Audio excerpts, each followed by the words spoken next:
অকৃতজ্ঞ আপনারা? আপনাদের জন্য ভারত কি না করেছে? আপনারা কেন কেন কেন ভারত, মানে ভারতের সাথে আপনাদের সবচেয়ে বড় বাংলাদেশের বর্ডার, তারপরে ভারতকে আপনারা এরমভাবে গালমন্দ করছেন, বলছেন যে লাথি মেরে দেবো, এই মেরে দেবো, ওই মেরে দেবো। মিথ্যা কথা বলার জন্য এবার পুরুষ ময়ূক নয়, হাজির হয়েছেন মহিলা ময়ূক। আর তার সাথে আরও মিথ্যা বলার জন্য রয়েছেন ছাত্রলীগের সাদ্দাম হোসেন। সাদ্দামের কাছে জানতে চাওয়া হয়, জুলাই আন্দোলনের সময় আপনাদের ভূমিকা কি ছিল। আমি শুরুতেই আজকে সাদ্দামের কাছে আসবো। সাদ্দাম, দীর্ঘদিন ধরে আমি জানি না আপনি এই মুহূর্তে কোথায় রয়েছেন, কি অবস্থায় রয়েছেন, কিন্তু আপনি প্রকাশ্যে আসেননি দীর্ঘদিন আপনি মিডিয়ার সামনে আসেননি, কারোর সঙ্গে কোনো কথা বলেননি। 5ই আগস্টের পর সম্ভবত এই প্রথম আপনি কোনো নিউজ মিডিয়ায় প্রকাশ্যে আসছেন। আমার একটাই প্রশ্ন সাদ্দাম, যখন দেশের তরুণ যুবরা, এই মেধাবীরা আন্দোলন করছিলেন, কোটা বিরোধী আন্দোলন করছিলেন, এবং বারবার করে বলা হচ্ছিল ছাত্রলীগ নাকি তাদের বিরোধী, ছাত্রলীগ নাকি চায় না কোটা বিরোধী আন্দোলন হোক, ছাত্রলীগ তাদের বিরুদ্ধে গেছে, তখন এই ছাত্রলীগের সভাপতি হিসেবে আপনার কি মনে হয়েছিল? আর এখন যখন দেখছেন সাদ্দাম, দেশের ছাত্র যুবরা কোন পথে যাচ্ছে, পড়ার জন্য বই নেই, কোটা বিরোধী আন্দোলন শেষ হয়ে গেছে, সরকারি চাকরির জন্য কেউ কোনো কথা বলছে না, প্রত্যেকের নজর যেন দেশ বিরোধী মন্তব্য, ভারত বিরোধী মন্তব্য, আর এই মেজর ডালিমরা হয়ে যাচ্ছে রোল মডেল, যারা বঙ্গবন্ধুর খুনি তারা হয়ে যাচ্ছে রোল মডেল ছাত্র যুবদের জন্য। কি বলবেন সাদ্দাম? ধন্যবাদ। কোটা সংস্কার আন্দোলনে বাংলাদেশ ছাত্রলীগ একটি ছাত্র সংগঠন হিসেবে দায়িত্বশীল ভূমিকা পালন করার চেষ্টা করেছে। শিক্ষার্থীদের প্রত্যাশা যেন পূরণ হয়, যাতে কোটা সংস্কার হয় এবং এই সমস্যাটির একটি যুগোপযোগী, টেকসই, অন্তর্ভুক্তিমূলক সমাধান নিশ্চিত করা সম্ভব হয়, সেই লক্ষ্যেই বাংলাদেশ ছাত্রলীগ কোটা সংস্কারের দাবিতে মিছিল করেছে, সমাবেশ করেছে, সরকারের কাছে বক্তব্য তুলে ধরেছে, এবং যেহেতু এটি কোর্টে বিচারাধীন ছিল সে কারণে অ্যাটর্নি জেনারেল অফিসের সঙ্গে নিবিড় যোগাযোগ করেছে। এবং সেই পরিপ্রেক্ষিতে আপনি জানেন যে আমরা বিশেষ করে বাংলাদেশের ছাত্র সমাজ, সিভিল সোসাইটি, সংবাদ মাধ্যমকে আমরা যে বিষয়টি মনে করিয়ে দিতে চাই, 11 জুলাই 2024 যখন হাইকোর্টের রায়ের উপরে স্টে অর্ডার প্রদান করা হয়, সেটির মাধ্যমে কিন্তু বাংলাদেশে কোনো কোটা কার্যকর ছিল না। 11 জুলাই 2024 থেকে বাংলাদেশের সরকারি চাকরির পরীক্ষায় যারা অংশগ্রহণ করেছে কারো ক্ষেত্রেই কোনো কোটা কার্যকর ছিল না। তার মানে এটির সমাধান কিন্তু 11 জুলাই 2024 হয়ে গেছে। পরবর্তীতে যেটি ঘটেছে সেটি হচ্ছে যে এটিকে একটি কৃত্রিম আবরণ দিয়ে এবং আরও পরে এক ধরনের কিলিং মিশন, শিক্ষার্থীদের অভ্যন্তরে প্রবেশ করে শিক্ষার্থীদের লাশ ফেলে তার দায়ভার সরকারের উপর চাপিয়ে দিয়ে দেশি বিদেশি ষড়যন্ত্রের অংশ হিসেবে তারা এই 5 আগস্টের প্রেক্ষাপট রচনা করার জন্য তৈরি করেছে। এবং এটির প্রমাণ তো আজকে আমাদের পক্ষ থেকে বলার প্রয়োজন নেই। এই অবৈধ, অগণতান্ত্রিক, অসাংবিধানিক এই স্বৈরশাসকদের সরকারই কিন্তু পরবর্তীতে সরকারি প্রজ্ঞাপন দিয়ে বলেছে যে এই জুলাই আগস্টের ঘটনার সময় যারা এই প্ল্যাটফর্ম থেকে যারা সম্পৃক্ত ছিল বিভিন্ন ধরনের, সেটি আইনশৃঙ্খলা রক্ষাকারী বাহিনীর সদস্যদের হত্যা করা হোক, আওয়ামী লীগ ছাত্রলীগের নেতাকর্মীদের হত্যা করা হোক, সাধারণ শিক্ষার্থীদের হত্যা করা হোক, সনাতন ধর্মাবলম্বীদের হত্যা করা হোক, কাউকে বিচারের আওতায় নিয়ে আসা যাবে না। বঙ্গবন্ধুর হত্যাকারীদের যেমন ইন্ডেমনিটি প্রদান করা হয়েছিল, রাষ্ট্রীয় দায়মুক্তি প্রদান করা হয়েছিল, এবারও জুলাই আগস্টে যারা হত্যাকারী তাদেরকে কিন্তু এই ফ্যাসিস্ট ইউনিট সরকার এক ধরনের দায়মুক্তি প্রদান করেছে এবং পরবর্তীতে বাংলাদেশ ছাত্রলীগকে তারা নিষিদ্ধ করেছে। যদিও আমরা মনে করি যে এই সরকারেরই কোনো বৈধতা নেই, এই সরকারেরই কোনো আইনি ভিত্তি নেই, এই সরকারেরই কোনো সাংবিধানিক ভিত্তি নেই।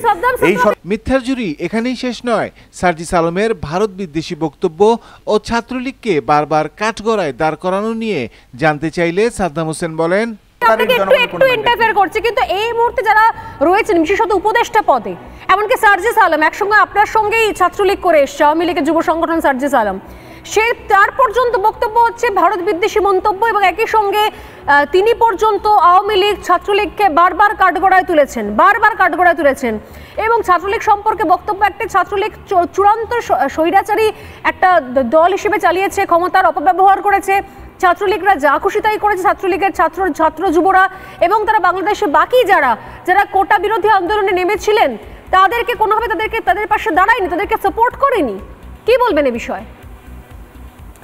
দেখুন, আজকে বাংলাদেশের যে ফ্যাসিস্ট বাস্তবতা এবং 5 আগস্টের পরবর্তী প্রেক্ষাপট, এখানে সবাই সবার জায়গা থেকে সুবিধাবাদী প্রবণতা এবং নিজেরা যে ধরনের রাষ্ট্র ব্যবস্থা কায়েম করেছে, ফ্যাসিস্ট ইউনিটের পেটোয়া বাহিনী হিসেবে তারা যে ভূমিকা রাখছে সেটিকে বৈধতা দেওয়ার জন্য মিথ্যার আস্তরণ সবাই সবার জায়গা থেকে ছড়ানোর চেষ্টা করছে। এবং আমাদের সাংগঠনিক কাঠামোতে আপনি যার নাম বললেন তার কোনো সম্পৃক্ততা ছিল না। ঢাকা বিশ্ববিদ্যালয়ের শিক্ষার্থী হিসেবে আমাদের ঢাকা বিশ্ববিদ্যালয় সহ বাংলাদেশের বিভিন্ন পাবলিক বিশ্ববিদ্যালয়ে অধ্যয়নরত শিক্ষার্থীদের সঙ্গে আমাদের স্বাভাবিক যে সৌজন্যমূলক সম্পর্ক সেটি সবসময় থাকে। আর বর্তমানে যেটি রয়েছে, বিশেষ করে আপনি ইতিমধ্যেই যেটি আলোচনায় বলেছেন যে 5 আগস্ট পরবর্তী সরকার একটি কোটা সংস্কারের দাবিতে সরকারি চাকরিতে মেধা, যোগ্যতা, স্বচ্ছতার ভিত্তিতে নিয়োগ প্রক্রিয়ার জন্য শিক্ষার্থীরা আন্দোলন করেছিল। আজকে বাংলাদেশের সরকারি চাকরির কিন্তু কোনো ধরনের কোনো বিজ্ঞাপন নেই, এবং শুধু তাই নয়, বেসরকারি খাত সম্পূর্ণ বিপর্যস্ত করা হয়েছে, যেখানে বেসরকারি খাতে শিক্ষার্থী কিংবা তরুণদের চাকরি করার কোনো সুযোগ নেই। এবং একই সঙ্গে শেখ হাসিনা সরকার বিশেষ করে যোগ্যতা, দক্ষতা, মেধার ভিত্তিতে যে চাকরি প্রক্রিয়া নিশ্চিত করেছিলেন, সেটিকে কিন্তু চূড়ান্তভাবে এক ধরনের নির্বাচনে পাঠানো হয়েছে। আজকে রাজনৈতিক বিবেচনায় সরকারি চাকরির পরীক্ষা যারা উত্তীর্ণ হয়েছে তাদেরকে বাতিল করে দেওয়া হয়েছে শুধুমাত্র ছাত্রলীগ করার কারণে, শুধুমাত্র সনাতন ধর্মাবলম্বী হওয়ার কারণে তাদের চাকরি কিন্তু বাতিল করে দেওয়া হচ্ছে। শেখ মুজিবের মূর্তি ভাঙা, মূর্তির উপর দাঁড়িয়ে পেশাব করে দেয়া নিয়ে জানতে চাইলে সাদ্দাম হোসেনের বক্তব্য ছিল, আমার এটাই জানতে ইচ্ছে করছে যে এই মুহূর্তে দাঁড়িয়ে যখন দেখছেন দিনের পর দিন বঙ্গবন্ধুর মূর্তি ভাঙা হচ্ছে, মূর্তির মাথার ওপর উঠে প্রস্রাব করা হয়েছে, এই ছবিও দেখা গেছে, গোটা বিশ্ব দেখেছে। আর এখন দেখতে পাচ্ছেন যে বঙ্গবন্ধুর ইতিহাস পর্যন্ত বিকৃত করা হচ্ছে, নতুন করে পাঠ্যপুস্তক ছাপানো হচ্ছে। যদিও সেই পাঠ্যপুস্তক গিয়ে পৌঁছয়নি সেটা অন্য কথা, মাত্র 3 কোটি গিয়ে পৌঁছেছে হয়তো, এখনো পর্যন্ত অনেক অনেক বাকি আছে, সিকিভাগও পৌঁছয়নি। এবং যখন দেখছেন মেজর ডালিমরা মুক্ত হয়ে যাচ্ছে, তারা প্রকাশ্যে চ্যানেলে বসে এ ধরনের ইন্টারভিউ দিচ্ছে ছাত্র যুবদের কাছে। বাঙালি জাতি তাকে গভীর হয়ে ভালোবাসে।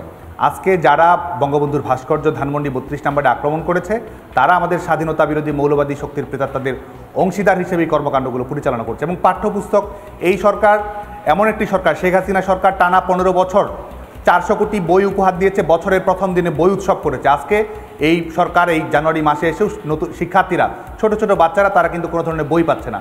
এই সরকার একটি এইচএসসি পরীক্ষা, একটি পাবলিক পরীক্ষা নেওয়ার মতো সক্ষমতা দেখাতে কিন্তু পারেনি এই সরকার। নতুন করে 1 কোটি মানুষ দারিদ্র্যের শিকার হয়েছে, দেশের সারের সংকট রয়েছে, দ্রব্যমূল্যের ঊর্ধ্বগতির কারণে গোটা বাংলাদেশের মানুষ একটা বিপর্যয়ের শিকার হয়েছে। এই সরকার চূড়ান্তভাবে নিজের ব্যর্থতার পরিচয় দিচ্ছে প্রত্যেক মুহূর্তে। কিন্তু তারপরও তারা আমাদের এই মুক্তিযুদ্ধের অঙ্গীকারকে ধূলিসাৎ করার জন্য সংবিধান বদলে দেবে, এটা করবে, সেটা করবে, এবং বঙ্গবন্ধু শেখ মুজিবুর রহমানকে রাষ্ট্রীয়ভাবে চরিত্র হননের চেষ্টা করছে। কিন্তু আমি জানি, দৃঢ়তার সঙ্গে বিশ্বাস করি, তারা যখন সেটি করার চেষ্টা করছে, বাংলাদেশের তরুণ প্রজন্ম, এটি কিন্তু শুধু ছাত্রলীগের বিষয় নয়, বঙ্গবন্ধু শেখ মুজিবুর রহমান শুধু ছাত্রলীগ আওয়ামী লীগের বিষয় নয়, এটি গোটা বাংলাদেশের অস্তিত্বের প্রশ্ন। এটি আমাদের বাংলাদেশের মুক্তি সংগ্রামের সঙ্গে অবিচ্ছেদ্যভাবে সম্পৃক্ত একটি বিষয়, যে কারণেই বাঙালি জাতি, বাংলাদেশের মানুষ কিন্তু যার যার জায়গা থেকে এটি প্রতিবাদ করছে। যারা আজকে এই বিশেষ করে স্বাধীনতা বিরোধী মৌলবাদী শক্তির পক্ষ হয়ে এই কর্মকাণ্ডগুলো বাস্তবায়ন করছে, তাদের অতীত বাংলাদেশের মানুষের জানা রয়েছে।